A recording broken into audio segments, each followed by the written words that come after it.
il y a des chances dans la vie. Je me retrouve à travailler avec un type jeune, plein de vie, plein de vision, plein d'enthousiasme, Piero Gandini. Et cet homme est devenu, au fil du temps, non pas un partenaire, non pas évidemment un client, il est devenu la famille. C'est-à-dire qu'on pense la même chose en même temps.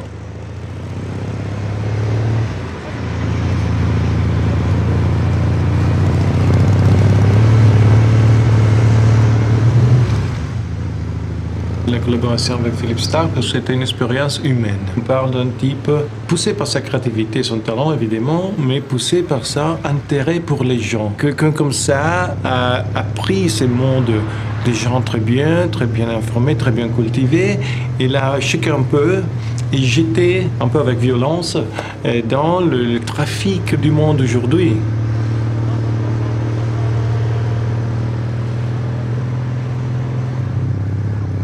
Flos, c'est de la magie vitale. Ça vient principalement du fait que Flos produit de la lumière. La lumière est tout. Vous pouvez faire la plus belle chose du monde. S'il fait noir, on ne la voit pas. Après, dès qu'on a un début de lumière, il faut qu'il y ait la qualité de la lumière. Et il y a la façon dont on va la cristalliser. Quel est l'objet, quelle est l'entité, quelle est l'intention, quel est le projet, quelle est l'ambition qui va porter ce regard sur nous et qui va nous éclairer.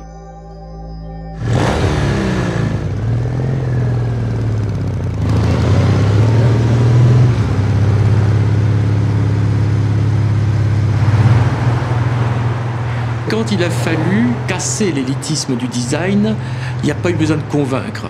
Quand on a sorti la Miss Sissi, on a explosé tous les codes du luxe, du luminaire, du design italien traditionnel en faisant une petite lampe en plastique iconique comme un jouet qui valait quelques dizaines d'euros. Il n'a pas fallu discuter longtemps, c'était une évidence. Et tout a été comme ça et tout continue à être comme ça.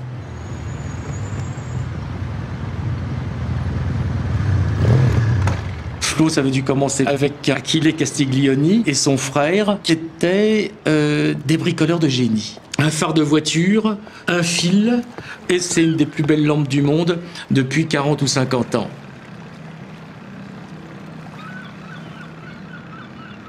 Piero est venu dire, voilà, je voudrais un film pour les 50 ans.